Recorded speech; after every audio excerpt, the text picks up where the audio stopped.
Good afternoon, students. Today are we going to start our next topic, ecological succession. Succession का मतलब क्या होता है? सक्सीड करना मतलब आगे की तरफ बढ़ना, मतलब शुरू से हम आगे की तरफ बढ़ रहे हैं, ठीक है। इकोलॉजिकल मतलब कि जिसमें हम सारे जो इकोलॉजिकल हमारे फैक्टर्स हैं उनको कंसीडरेशन में लेते हुए हम कम्युनिटी के अंदर और नेचुरल एनवायरनमेंट के अंदर आगे की तरफ बढ़ रहे हैं। कैसे? अब क्या होता है ecological succession? Is a natural development of series of biotic communities at the same site. मतलब एक पर्टिकुलर साइट दे दिया, आपको एक रॉक दे दिया या कोई एक पर्टिकुलर पॉइंट दे दिया, वहां पे एक सीरीज में जो बायोटिक कम्युनिटी है धीरे धीरे छोटे से लेके आगे आगे आगे बढ़ती जा रही है, वन आफ्टर दी अनदर, एक के बाद दूसरी कम्युनिटी वहां पर आती जा रही है और डेवलप होती जा रही है। और फाइनली कब तक? जब तक कि क्लाइमेक्स कम्युनिटी वहां पर डेवलप नहीं हो जाती, मतलब जो फाइनल कम्युनिटी है विट डज नॉट चेंज फर्दर। मतलब अगर जैसे कि कहीं पे डेवलपमेंट हो रही है तो उसकी क्लाइमेक्स कम्युनिटी अगर फॉरेस्ट वाला एरिया बना है तो इसका मतलब कभी वो स्टार्ट हुई होगी और उसका क्लाइमेक्स कम्युनिटी क्या है? फॉरेस्ट है। अब उस फॉरेस्ट के अंदर ही सब कुछ रिन्यू हो रहा है, तो उस कम्युनिटी को हम क्या कहेंगे? वैसे मतलब जैसे बायोम है, जैसे कि फॉरेस्ट इकोसिस्टम बन गया, वहां पर क्या बन गया? वहां पर टेरेस्ट्रियल इकोसिस्टम, फॉरेस्ट इकोसिस्टम बन गया, ठीक है। तो उसकी क्लाइमेक्स कम्युनिटी क्या हो गई? ट्रीज, हर्ब, शर्ब और जो मतलब जो भी एनिमल्स हैं उसके अंदर, वो उसके क्लाइमेक्स कम्युनिटी हो गई और वो रिन्यू होते जा रहे हैं, ठीक है। सो ऐसे ही पॉन्ड के अंदर जो क्लाइमेक्स कम्युनिटी हो गई, इस तरह से जहाँ वहां पे सारी फिशेस पर्टिकुलरली डेवलप हो गया, पूरा मतलब एस्टेब्लिश हो गया स्ट्रक्चर, तो वो क्लाइमेक्स कम्युनिटी होगी, ठीक है। तो develop is does not change further, जो फर्दर चेंज नहीं होगी, पर मॉडिफाई होना अलग चीज हो जाता है और चेंज होना अलग चीज हो जाता है। चेंज मतलब वो बिल्कुल ही ट्रांजिशन हो जाएगा, एक चीज से दूसरी चीज में चेंज नहीं होगी, क्लाइमेक्स कम्युनिटी फिक्स हो जाती है, ठीक है। Because further it is a perfect harmony, harmony बन जाती है किसके बीच में? एनवायरमेंट के बीच में और उस एरिया के बीच में। एक पर्टिकुलर जो एनवायरमेंट है वो एस्टेब्लिश हो जाता है, ठीक है। इसीलिए क्लाइमेक्स कम्युनिटी तक जो सक्सेशन होता रहता है वो क्या होता है? हमारा इकोलॉजिकल सक्सेशन। अब आता है हमारे पास इकोलॉजिकल सक्सेशन के बाद हमारे पास आता है पायोनियर कम्युनिटी। पायोनियर का मतलब क्या होता है? Starting, the first thing that is to be happen, ठीक है। तो first biotic community is biotic community which develops in the Bayer area is called pioneer community. It has very little diversity. जैसे कोई पहाड़ है, वहां मतलब पोल्यूशन नहीं है, सब कुछ नहीं है, तो मेनली जैसे जो लाइकन वगैरह है, मॉसेस वगैरह है, वो डेवलप हो जाते हैं, ठीक है। पोल्यूटेड भी नहीं है वो एरिया, मतलब बड़ी अच्छी जगह पे है, ठीक है। तो वहां पे लाइकन भी डेवलप हो जाएंगे, क्योंकि लाइकन क्या होता है? They develop only in the non polluted area, जो एरिया पॉल्यूटेड नहीं है वहीं पर लाइकन डेवलप होते हैं, ठीक है। तो ये बायोटिक कम्युनिटी, वहां पर जो पायनियर कम्युनिटी है वो आ जाएगी। अब आता है नेक्स्ट हमारे पास, दैट इज क्लाइमेट। तो it is a very little diversity, diversity उस टाइम पे क्या होती है? बहुत कम होती है। और पायनियर कम्युनिटी का जो डेवलपमेंट होता है वो भी क्या होता है? बहुत, that is also very slow. जो पायनियर कम्युनिटी बन रही होती है वहां पर वो क्या होता है? बहुत प्रोसेस भी स्लो होता है एज कंपेयर टू हमारी जो क्लाइमेक्स कम्युनिटी है, ठीक है। तो पायनियर कम्युनिटी क्या होती है? First community that is to be establish in the very bare rock, ये सब जगह पर जो बन रही होती है। फिर बेयर रॉक क्या मतलब? चाहे कहीं पे भी कोई फॉरेस्ट अगर जल गया है पूरी तरह से और वहां पर कुछ भी नहीं बचा और उसके बाद वहां पर एक कम्युनिटी डेवलप होने लग रही है, तो जो फर्स्ट कम्युनिटी वहां पर डेवलप होगी वो क्या है हमारे पास? That is also a pioneer community, ठीक है। Next is the climax community. Climax community क्या होती है? इट इज अ स्टेबल, वो स्टेबल होती है, self perpetuating and final. Self मतलब अपने आप को अच्छे से नरिश कर सकती है, परपिचुएट कर सकती है, एंड फाइनल बायोटिक कम्युनिटी, वो फाइनल कम्युनिटी होती है उस बायोटिक सिस्टम की, ठीक है। उस जो बायोटिक या जो इकोसिस्टम है उसकी फाइनल कम्युनिटी है वो, ठीक है। That develops at the end of biotic succession. जो बायोटिक सक्सेशन का प्रोसेस चल रहा है उसके एंड में वो क्या होती है? डेवलप होती है। It is perfect. ये जो क्लाइमेक्स कम्युनिटी हमने क्या देखा? ये परफेक्टली इक्विलिब्रियम, और हम इसको क्या कह सकते हैं? हार्मनी को हम क्या कह सकते हैं? It will establish a perfect equilibrium between the biotic and a biotic component of the environment, that is the climax community, fine. So there is a various biotic communities that develop during biotic succession are termed as serial। मतलब अब next देखते हैं। जो ये climax community क्या था? Equilibrium बना लिया। इक्विलिब्रियम के बाद अब इसके अंदर वेरियस बायोटिक कम्युनिटीज के अंदर क्या होता है? जब बायोटिक सक्सेशन हो रहा होता है तो अब ऐसा तो है नहीं कि पहले लाइकन या मॉसेस बने थे, जहां पर मतलब खाली जगह पे, उसके बाद सीधा वहां पे पेड़ ही आके खड़ा हो गया? नहीं भाई, ऐसा तो नहीं था। या फिर सीधा टाइगर और ये लायन ही पैदा मतलब वहां पर आके बस गए? नहीं, ऐसा कुछ नहीं हुआ था। ठीक है, मेनली और जो कम्युनिटी हमारी स्टार्ट होती है ना, वो वेजिटेशन से स्टार्ट होती है रादर देन दी ऑर्गेनिज्म। और या फिर जो डीकम्पोज और डिट्राइटिवोरस स्मॉल एनिमल्स हैं, वो वहां पर आते हैं मेनली। तो मतलब जो भी है, क्योंकि हमने पॉलिनेशन पढ़ा था, तो विंड पॉलिनेशन एंड इसकी वजह से जो भी होता है क्लाइमेक्स, जो हमारी पायनियर कम्युनिटी होती है वो कहाँ से आती है? वेजिटेशन से ही स्टार्ट होती है। फिर उसके बाद वहां के आसपास का कोई एरिया होगा, वहां से बर्ड्स आएंगी, उनको रहने को दिखेगा कि हाँ यहाँ पर तो जगह है, खाने को भी है, क्योंकि यहाँ पे वेजिटेशन होना शुरू हो गया है। फिर वो धीरे धीरे डेवलप होंगे। फिर कहीं से जो बर्ड्स हैं उनके अंदर जो पैरासाइट्स हैं वो भी आने शुरू हो जाएंगे, या उनके ऊपर जो लीचेस या कुछ और वॉर्म्स वगैरह चिपके हुए हैं वो भी आने शुरू हो जाएंगे। तो वहां पर धीरे धीरे, मतलब कहने का मतलब है कि छोटे छोटे ऑर्गेनिज्म से फिर बड़े बड़े ऑर्गेनिज्म तक हम पहुंचते हैं। तो जो ये स्टेज आती जाती है ना, मतलब एक जो स्टार्टिंग वाली कम्युनिटी थी, जहाँ पर सिर्फ हमारे पास ऑटोट्रॉफिक वेजिटेशन वाले ऑर्गेनिज्म थे, और वो भी बहुत मतलब कौन कौन से किंगडम वाले थे? मोनेरा, प्रोटिस्ट वगैरह ये सब थे। ठीक है, फिर हम धीरे धीरे फंगस पे पहुंच गए। तो ये जो धीरे धीरे सक्सेशन हो रहा है कम्युनिटीज का, और जो ये स्टेज आ रही है, इनको हम क्या बोलते हैं? सीरियल और ट्रांजिशनल कम्युनिटी। मतलब बीच में ट्रांजिशनल कम्युनिटी भी आती जाती है। जब हम टाइप ऑफ सक्सेशन पढ़ेंगे कि जैसे जिराफ या हाइड्राक वाटर के अंदर, तो उसमें हम अच्छे से देख पाएंगे इनको। ठीक है, अभी तो हम जनरल देख रहे हैं। entire sequence of development stage of biotic succession from pioneer to the climax। मतलब जो entire sequence है, मतलब sequence 1, sequence 2, sequence 3, कि पहले मोसेस लाइकन आए, फिर वॉर्म्स वगैरह आए, ठीक है, फिर हर्ब्स आए, फिर ग्रासेस आई, फिर हर्ब शर्ब्स आए, फिर थोड़ा ट्री आए। ठीक है, तो ये जो स्टेज आई है 1 2 3 4, ये जो स्टेज बनी है, इन स्टेज को हम क्या बोलते हैं? पायनियर से क्लाइमेक्स तक पहुंचने के लिए इन स्टेज को हम क्या बोलते हैं? These are called sere. These stages are the sere. और जो कम्युनिटी इन स्टेजेस पे बन रही है बीच में, इनको हम क्या बोलते हैं? ट्रांजिशनल कम्युनिटीज और द सीरियल। ओके, अब हमारे पास ना दो टाइप की वी हैव, हमारे पास क्या होता है? प्राइमरी, और हमारे पास पायनियर कम्युनिटी हो गई। अब हमारे पास क्या है? दो टाइप के सक्सेशन होते हैं। ठीक है, दो टाइप के सक्सेशन में कौन से आते हैं हमारे पास? एक आता है प्राइमरी, क्योंकि जो सक्सेशन होता है वो दो जगह पे स्टार्ट हो सकता है। एक तो जहां पर कोई भी लिविंग ऑर्गेनिज्म पहले से प्रेजेंट नहीं है, जहां पर कोई भी लिविंग ऑर्गेनिज्म प्रेजेंट नहीं है, बिल्कुल लाइफ वहां पर स्टार्ट ही नहीं है। तो एक तरह से तो जैसे अर्थ जो है वो इवॉल्व हुआ। अर्थ क्या हुआ है? अर्थ धीरे धीरे इवॉल्व हुआ है। तो वहां पर जो हुआ था वो क्या हुआ था? प्राइमरी सक्सेशन हुआ था। ठीक है, तो in the world, because succession that has occurred over a million of years. ठीक है, और ये जो सक्सेशन है ये धीरे धीरे चलता है, ये मिलियन ऑफ ईयर्स मतलब टाइम लेता है, और it's a very slow process. ठीक है, जो प्राइमरी सक्सेशन है वो बहुत स्लो प्रोसेस है, क्योंकि वहां पर लिविंग थिंग जैसा कुछ भी नहीं है, जो भी प्रेजेंट है वो सब कुछ नॉन लिविंग है।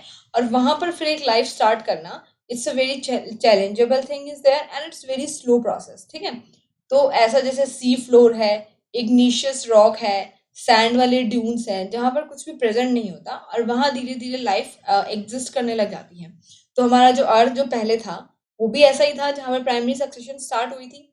अब जो जब ये सक्सेशन वाला प्रोसेस चल रहा होता है, तो एक इम्पॉर्टेंट चीज और भी होती है।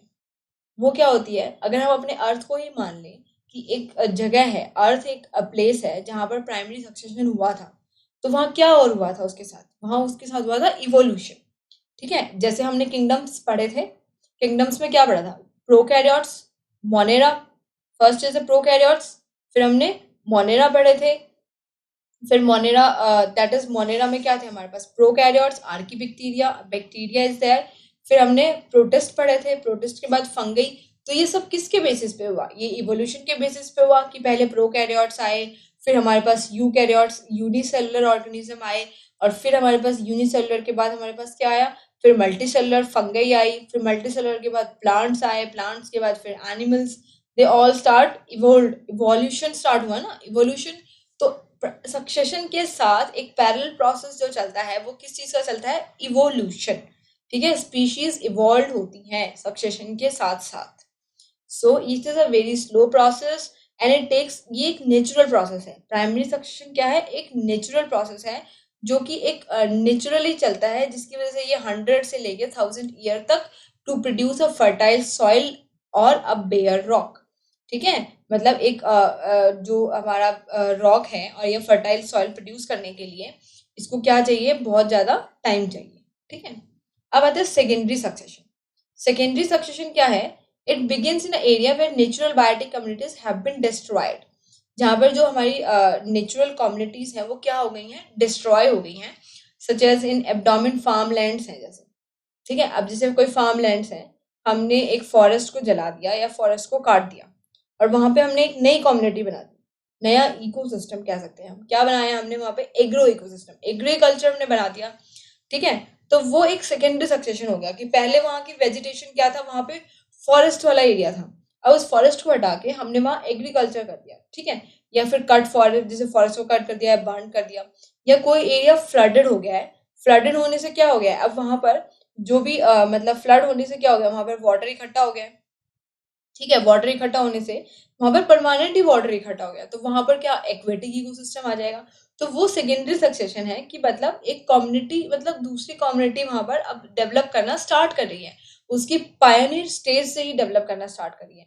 तो वो सेकेंडरी सक्सेशन होता है कि वहां पर हाँ, जो सॉइल की फर्टिलिटी है और वहां पर जो अवेलेबिलिटी है मतलब नेचुरल रिसोर्सेज की, वो ज्यादा है। कहाँ पर ज्यादा है? सेकेंडरी सक्सेशन में जो रिसोर्सेज की अवेलेबिलिटी है वो ज्यादा है as compare to primary succession.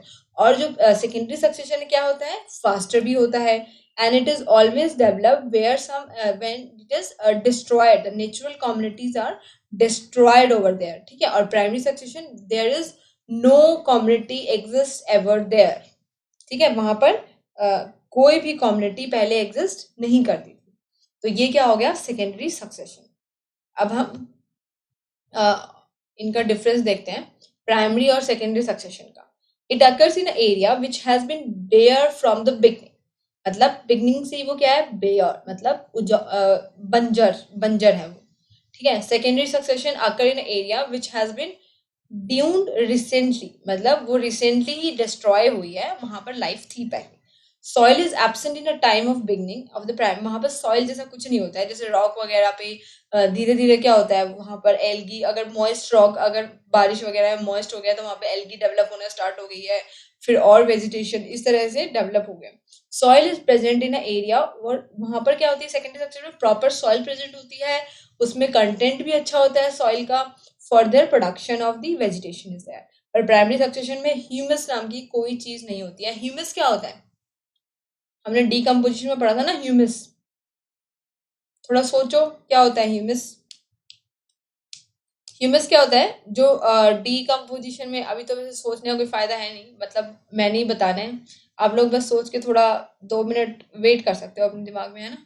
Humus क्या था, जो हमारे डीकम्पोजिशन के थ्रू और डेट्राइटिवोरस, जो हमारे सॉइल के अंदर ऑर्गेनिक मैटर जो ऐड करते हैं, मिनरल न्यूट्रिएंट जो ऐड करते हैं, वो क्या होता है, ह्यूमस होता है। तो अगर वहां पर कोई लाइफ ही नहीं है प्राइमरी सक्सेशन में, तो ह्यूमस जैसा भी कुछ नहीं होगा। ठीक है, तो वहां पर और सेकेंडरी सक्सेशन में ह्यूमस प्रेजेंट होगी, क्योंकि वहां पर पहले डिकम्पोजिशन वाला प्रोसेस भी होता था। ठीक है, फिर आता है reproductive structure of any previous community, वहां पे कोई रिप्रोडक्टिव स्ट्रक्चर प्रेजेंट नहीं होता है। ठीक है, रिप्रोडक्टिव स्ट्रक्चर मतलब वहां पर कोई लाइफ एग्जिस्ट नहीं करती है, तो वहां पर कोई भी सेल नहीं होता है, मतलब एक सेल जिसका रिप्रोडक्शन होकर आगे और सेल बनने वाले हैं, ऑर्गेनिज्म बनने वाले हैं, ऐसा कुछ नहीं होता है। लेकिन सेकेंडरी सक्सेशन में कुछ ना कुछ प्रेजेंट होता है। Pioneer community comes from outside, बाहर से आते हैं, मतलब वहां पर कुछ है नहीं, तो बाहर से ही कहीं से पोलन वोलन आके गिर गए हैं, या कोई बर्ड वर्ड आके उसको लगा है कि हाँ भाई थोड़ा बहुत कुछ है, भाई अब आने लग गया है, और फिर धीरे धीरे वहां डेवलप हो गए। लेकिन पायनियर कम्युनिटी जो डेवलप होती हैं partially from the previous occupant. Secondary succession में क्या होता है, थोड़ा बहुत जो पहले से प्रेजेंट है वहां पर, उसी का मतलब उसी को वो ऑक्युपाई करके और स्टार्ट करते हैं, और थोड़ा सा माइग्रेंट से भी होते हैं, मतलब जो वहाँ माइग्रेट होगी कोई स्पीशीज अगर आई है तो उसकी हेल्प से। लेकिन प्राइमरी में सब कुछ outside, everything is depend upon the migrants over there. In the beginning the environment is very hostile. ठीक है, और सेकेंडरी सक्सेशन में क्या होता है, फेवरेबल होता है एनवायरमेंट, जो है बिगनिंग के लिए फेवरेबल होता है। और प्राइमरी में क्या होता है, the beginning of environment is very hostile. फिर other serial communities are many. Communities बहुत ज्यादा होती हैं, क्योंकि इसको मतलब धीरे धीरे बहुत टाइम लगता है, तो बहुत टाइम के लिए हमारी धीरे धीरे जो कम्युनिटी है वो डेवलप होती है। ठीक है, it's take lot of time is there, so communities also many is there. फिर आता है सेकेंडरी सक्सेशन में क्लाइमेक्स कम्युनिटी तक पहुंचने में ज़्यादा टाइम नहीं लगता है, क्योंकि अवेलेबिलिटी बहुत ज़्यादा है as compare to primary succession के कंपैरिजन में।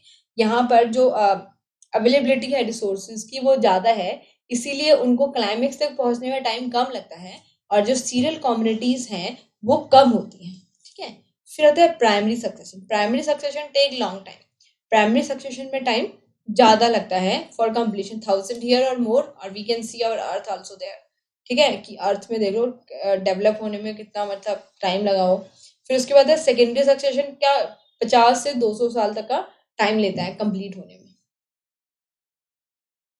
Now what are the change during the biotic succession. जब एक बायोटिक सक्सेशन हो रहा होता है तो क्या चेंज होते हैं। अब आता है small, first change is small short lived plant to large long lived पे आ जाते हैं। मतलब आर सिलेक्शन और के सिलेक्शन। आर सिलेक्शन वाली स्पीशीज कौन सी होती हैं, जो साइज में स्मॉल होती हैं, उनका रिप्रोडक्शन जो रेट होता है वो बहुत हाई होता है, उनकी जो लाइफ स्पैन होता है वो बहुत कम होता है। ठीक है, तो वो वाली स्पीशीज आर सिलेक्शन में आती हैं। और जब हमारी कम्युनिटी बन रही होती है, जब बहुत ज्यादा ऑर्गेनिज्म ऐसे होते हैं जो कि आर सिलेक्शन वाले होते हैं, मतलब उनका रिप्रोडक्शन रेट बहुत ज्यादा हाई है, उनका नंबर भी बहुत ज़्यादा होता है as compare to the other, उनका नंबर प्रोडक्शन ज़्यादा होता है, लेकिन उनका लाइफ स्पेन छोटा होता है। ठीक है, तो वही ज़्यादातर मतलब छोटे छोटे ऑर्गेनिज्म ही ज़्यादातर पायनियर कम्युनिटी में आते हैं। फिर धीरे धीरे टू लार्ज लॉन्ग लिव, फिर वो धीरे धीरे के सिलेक्शन में पहुंच जाते हैं। के सिलेक्शन वाले कौन से होते हैं, जिनका जो रिप्रोडक्शन पोटेंशियल होता है वो थोड़ा कम होता है, मतलब वो रिप्रोड्यूस नहीं करते, बहुत फास्ट रिप्रोडक्शन नहीं करते, उनका साइज भी बहुत लार्ज होता है, उनका जो लाइफ स्पेन है वो बहुत ज्यादा होता है। वो सारे किस में आते हैं, के सिलेक्शन में आते हैं। ठीक है, तो आर सिलेक्शन स्पीशीज से हमारी स्पीशीज कहाँ चली जाती है, के सिलेक्शन वाले ऑर्गेनिज्म पे चली जाती है जब कम्युनिटी बन रही होती है। अनस्टेबल बायोटिक कम्युनिटी, मतलब स्टार्टिंग में जो स्टेबिलिटी जो कम्युनिटी वहां पर बसती है किसी भी सक्सेशन वाले एरिया पे, तो वो अनस्टेबल होती है, पर वो धीरे धीरे क्लाइमेक्स तक पहुंचते टाइम क्या हो जाती है, वो स्टेबल हो जाती है, मतलब वो वही रहती है, फिर उसको उसमें आगे रिन्यू होता रहता है जो भी होता है। ठीक है, फिर little diversity to high degree of diversity. पहले डाइवर्सिटी क्या होती है, कम, और फिर होती है हाई डिग्री ऑफ डाइवर्सिटी, फिर डाइवर्सिटी बहुत ज्यादा हो जाती है। डाइवर्सिटी मतलब the number of species present in a community, the number of different types of species or number of species present in the community। शुरू में क्या होती है, बहुत कम स्पीशीज होती हैं, और धीरे धीरे वो क्या होती है, high degree of diversity. Degree of diversity का मतलब number of species increase to many. Greater niche specialization, पहले क्या होता है भाई, पूरा एरिया तुम्हारा ही है, तुम 2-3 स्पीशीज हो यहाँ पर, जहां तुम्हें अच्छा लगे रह लो। ठीक है, फिर एक बन गया धीरे धीरे थोड़ा और हर्ब शर्ब आ गए, ऑर्गेनिज्म भी आ गए, फिर बर्ड्स भी आ गए। ठीक है, अब वो कह रहे हैं कि नहीं भाई, अब तो हमें रेस्ट्रिक्टेड होना पड़ेगा, अब तुम इतनी जगह में रह लो, हम इतनी जगह में रह लेंगे, है ना। तो नीचे हमने पढ़ा था ना कि भाई हम ये रिसोर्सेस को इस्तेमाल करेंगे, हम इस जगह पे रहेंगे, और हमारा ये रोल है इस वाली जगह पे, तुम्हारा ये रोल है। उन्होंने अपने अपने काम बांटने शुरू कर दिए। अब जैसे जैसे स्पीशीज ज्यादा हो गई, तो उन्होंने और ज्यादा स्पेशलाइजेशन कर ली अपने निच की, कि भाई इस पेड़ के जो बार्क है ना, इसमें तो तू रह ले, और ऊपर वाला जो ये टहनी वगैरह है ना, यहाँ मैं रह लूंगा। तो ये एक तरह से क्या होगी, स्पेशलाइजेशन ही हो गई ना उनके निच की।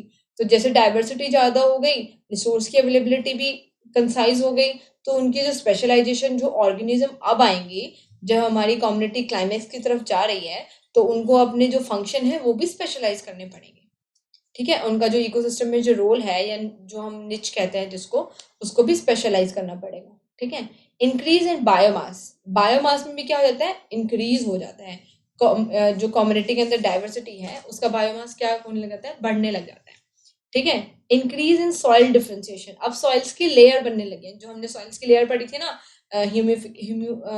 ह्यूमस, नॉन ह्यूमस और वाटर कंटेंट लेयर, जो भी हमने 4-5 लेयर पढ़ी थी, उनका क्या होना, प्रॉपरली सॉइल का डिफरेंशिएशन होना स्टार्ट हो जाता है। ह्यूमस कंटेंट भी बढ़ता है। ह्यूमस कंटेंट क्यों बढ़ता है, क्योंकि डीकम्पोजिशन स्टार्ट हो गई है। ठीक है, क्योंकि जो पुरानी कम्युनिटी थी वो भाई धीरे धीरे मरेंगे भी, और फिर वो मरेंगे तो वो कहाँ जाएंगे, डिट्राइटिवोरस और डीकम्पोजर भी वहां पर धीरे धीरे आने शुरू हो जाएंगे। ठीक है, फिर आता है एक्वेटिक और dry condition to mesic condition.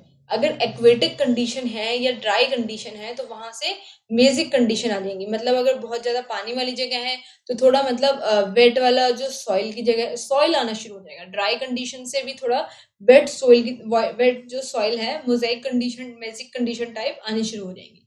फिर पहले था भाई सिंपल फूड चेन चल रही थी, छोटे छोटे ऑर्गेनिज्म की जो भी अपनी छोटी मोटी ग्रास हॉपर फ्रॉग यहाँ तक ही चल रही थी। अब वो फूड वेब बन गई है। क्यों? क्योंकि स्पीशीज ज्यादा हो गई हैं। अब एक स्पीशीज तो बहुत सारे स्पीशीज को खा सकती है। जैसे हमारे पढ़े थे कार्निवोर्स हैं, वो बहुत सारे हर्बीवोर्स को खा सकते हैं। अब वेजिटेशन भी बहुत ज्यादा हो गई है, अब हर्बीवोर्स भी बहुत सारे प्लांट्स पे डिपेंड हो गए हैं।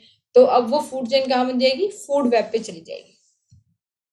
फिर आता है increase in respiratory consumption and decrease in productivity. पहले क्या हो रहा था? पहले एनर्जी ज्यादा लॉस नहीं हो रही थी क्योंकि ना तो कंपटीशन था, ना प्रे प्रिडेशन था। ठीक है, और जो भी और जो इंटरेक्शन होते हैं एमिनलिज्म कॉमेंजलिज्म पैरासिटिज्म इस टाइप के कोई ज्यादा इंटरेक्शन नहीं थी। ठीक है, तो वहां पर उनकी जो एनर्जी है ना वो भी ज्यादा कंज्यूम नहीं हो रही थी। अब क्या है? अब जो उनकी रेस्पिरेटरी कंजप्शन उनकी एक्टिविटी जो है वो ज्यादा हो गई है। वो ज्यादा होने की वजह से क्या हो गया? प्रोडक्टिविटी थोड़ी कम हो गई है। ठीक है, and till ultimately the two become equal. फिर एक इक्विलिब्रियम में मेंटेन रखने के लिए, एक कम्युनिटी का इक्विलिब्रियम मेंटेन रखने के लिए क्या होना चाहिए? जो प्रोडक्टिविटी है वो रेस्पिरेटरी के इक्वल इक्वल जब तक नहीं आ जाएगी, जब तक मतलब उसमें स्टेबिलिटी नहीं आएगी। तो स्टेबल होने तक वो रेस्पिरेटरी और प्रोडक्टिविटी थोड़ी आगे पीछे होती रहती है, और जब क्लाइमेक्स कम्युनिटी स्टेबल हो जाती है तो वो दोनों क्या हो जाती है? इक्वल। तो ये सारे चेंजेस थे जो हमारे एक सक्सेशन से हम एक सीरियल स्टेज से या ट्रांजिशन कम्युनिटी से दूसरी ट्रांजिशन कम्युनिटी पे जाएंगे, ये जब कम्युनिटी बढ़ रही है। ठीक है, फिर हम अब नेक्स्ट लेक्चर में हम करेंगे कि हम दो टाइप की जो कम्युनिटी होती है हमारी, दो टाइप के जो सक्सेशन होते हैं उन एग्जाम्पल के बेसिस पे हम समझेंगे क्या क्या चेंजेस हो गए हैं। ठीक है, थैंक यू।